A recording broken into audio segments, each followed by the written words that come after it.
What's good, Raider Nation?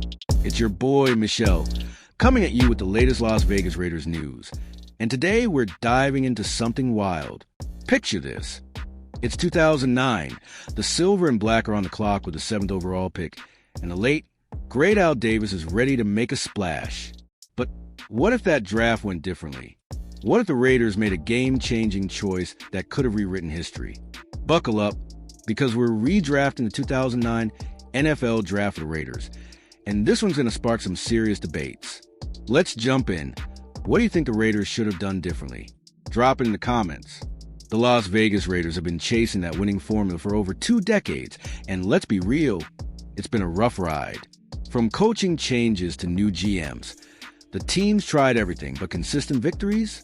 They've been harder to find than a parking spot at Allegiant Stadium on game day. One of the biggest hurdles? The draft. The Raiders have had some serious misses in the first round, and 2009 was a prime example. Today, we're breaking down that infamous pick and imagining a world where the Raiders made a different call. Back in 2009, the Raiders were desperate to turn things around. The team hadn't sniffed the playoffs since their Super Bowl run in 2002, and the fan base was starving for a spark. Al Davis, known for his love of speed and big play potential, was calling the shots. The stage was set for a bold move, but did they swing and miss? Stick with me as we unpack the original pick and why it didn't pan out. Here's the teaser. The Raiders could have had a Super Bowl MVP with that 7th pick. Yup, you heard that right. A guy who'd go on to dominate the postseason and carve his name into NFL history. Who was it? Let's dive into the story of the 2009 draft and find out what could have been. The 2009 draft context. Raider Nation, let's set the scene. It's April 2009, and the NFL draft is buzzing. The Raiders, sitting at 5-11 the previous season, are itching to add a playmaker to their roster. Al Davis, the legendary owner, is all about speed. Guys who can fly down the field and change games in a blink. The 7th overall pick is their chance to make a statement. But the pressure's on. Drafting in the top 10 is a golden opportunity, but it's also a minefield. One wrong move, and you're stuck with a bust. The Raiders' roster back then, it wasn't exactly stacked. The offense needed a jolt, especially at wide receiver, where they lacked a true game breaker. The fan base was hyped, dreaming of a star who could light up the scoreboard and bring the silver and black back to glory. But drafting well isn't just about talent. It's about fit vision and long-term impact. Did the Raiders have a right plan? Or were they chasing the wrong kind of shine? Enter Al Davis's obsession with speed. The man loved players who could outrun their own shadows. And in 2009, one name fit that mold perfectly. Darrius Heyward-Bey, the blazing fast wide receiver from Maryland. Coming off a solid college career, Heyward-Bey ran a 4.3 second 40-yard dash at the Combine, making scouts drool. On paper, he was the kind of player Al Davis couldn't resist. But was he the right pick for the Raiders? Let's break it down. Here's where it gets juicy. The 2009 draft was loaded with talent. Names like Matthew Stafford, Clay Matthews, and LeSean McCoy were all on the board. The Raiders had a chance to grab a cornerstone player, but they went with speed over substance. What do you think? Did Al Davis's love for burners cost the Raiders a chance at a legend? Let's talk about the guy they picked and why it didn't work out. The original pick, Darrius Heyward-Bey. All right, let's talk about the man the Raiders actually drafted, Darrius Heyward-Bey. This guy was a human highlight reel at Maryland, with track star speed that made defensive backs look like they were stuck in quicksand. At 6 feet 2 inches and 210 pounds, he had the size and the wheels to be a nightmare for cornerbacks. Al Davis saw him as the next big thing, a deep threat who could stretch the field and give the Raiders' offense some much-needed swagger. The logic made sense at the time. The Raiders' passing game was struggling, and quarterback Jamarcus Russell, another draft misfire, needed weapons. Heyward-Bey's college tape showed flashes of brilliance, with 42 catches for 609 yards and 5 touchdowns in his final season at Maryland. The hype was real, and when the Raiders called his name at number 7, fans were buzzing with excitement. Could this be the guy to turn things around? But here's where the cracks started to show. Heyward-Bey's raw speed was undeniable, but his route running was unpolished, and his hands? Let's just say they weren't exactly glue. Over 4 seasons with the Raiders, he racked up just 2,380 receiving yards and 11 touchdowns. Decent, but nowhere near what you expect from a top 10 pick. By 2013, he was gone from Oakland, leaving fans wondering what could have been. The kicker? The 2009 draft had players who became superstars, and the Raiders passed on him for a project player who never fully panned out. So, Raider Nation, what's your take? Was Heyward-Bey a bad pick, or did the Raiders just fail to develop him? Hit the comments and let me know. Let's see who they could have taken instead. The redraft, Julian Edelman. Now, let's rewrite history with the PFF redraft of 2009. Instead of Darius Heyward-Bey at number 7, the Raiders snag a wide receiver who was picked in the 7th round in real life, Julian Edelman, the scrappy quarterback-turned-receiver from Kent State. Yeah, you heard that right. Julian freaking Edelman, the guy who became Tom Brady's go-to target and a postseason legend. This is where things get spicy. Edelman wasn't a household name coming out of college. He was a 5 feet 10 inches quarterback who transitioned to wide receiver, with just 26 catches in his senior year. But what he lacked in polish, he made up for in heart, work ethic, and football IQ. In the PFF redraft, the Raiders see his potential as a slot receiver and playmaker, grabbing him at number 7 to give their offense a versatile weapon. Imagine Edelman in the silver and black.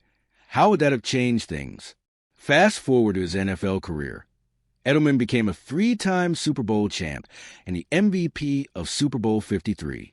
His career PFF grade? A stellar 88.3. His 1,442 postseason receiving yards ranked 3rd all-time, behind only Jerry Rice and Travis Kelce. With 6,208 regular season yards and 36 touchdowns, Edelman proved he was a clutch performer who could have transformed the Raiders' offense. Here's the big question. Could Edelman have thrived in Oakland's system, or was his success tied to playing with Tom Brady and Bill Belichick? Drop your thoughts below. Let's explore how this pick could have reshaped the Raiders' future. Comparing the impact, let's put these 2 picks side by side. Darius Heyward-Bey gave the Raiders 4 years of flashes, but never broke 1,000 yards a season. His career total of 4,015 receiving yards across 9 NFL seasons is solid, but underwhelming for a number 7 overall pick. The Raiders needed a star in Heyward-Bey. Despite his speed, couldn't deliver consistency to lift a franchise. Now, picture Julian Edelman in that same role.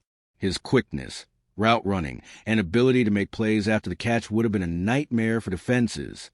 Edelman's 425 catches in New England high-powered offense show he could handle volume, something the Raiders desperately needed. Plus, his punt return skills, 1,986 return yards and 4 touchdowns, would have added another dimension to the silver and black. The stats don't lie.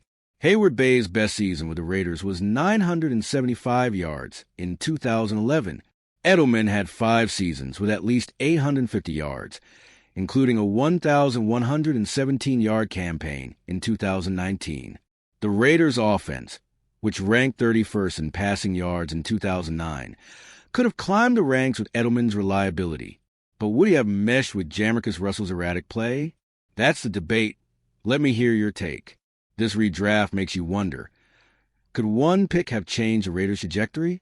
A player like Edelman might have brought stability and leadership to a struggling franchise. Let's dive deeper into what went wrong with the original pick and why the Raiders kept missing in the draft. Why the Raiders struggle with drafting. Raider Nation, let's talk about the bigger picture. The 2009 draft wasn't just about Heyward-Bey. It was a symptom of a larger issue. The Raiders' draft strategy in the 2000s and early 2010s was hit or miss, leaning heavily on athletic upside over proven production. Al Davis's obsession with speed often led to reaches like Heyward-Bey, Robert Gallery in 2004, or Jamarcus Russell in 2007. Sound familiar? The problem wasn't just the players. It was the fit. The Raiders often drafted raw talents who needed development, but didn't have the coaching or system to maximize their potential. Heyward-Bey, for example, joined a team with a shaky offensive line and a quarterback who couldn't get him the ball consistently. Compare that to Edelman, who thrive in a structured Patriot system that played to his strengths. According to a recent analysis on Raiders.com, the team's draft woes stem from a lack of long-term vision. They chase splashy picks instead of building a cohesive roster. From 2000 to 2010, only 2 Raiders first-rounders made a Pro Bowl with the team, Nnamdi Asomugha and Amari Cooper. That's a rough track record for a franchise trying to rebuild. So what's the lesson here? Drafting isn't just about talent. It's about culture, coaching, and fit. Could Edelman have been the spark to change the Raiders' fortunes? Or would he have been another talent lost in the system?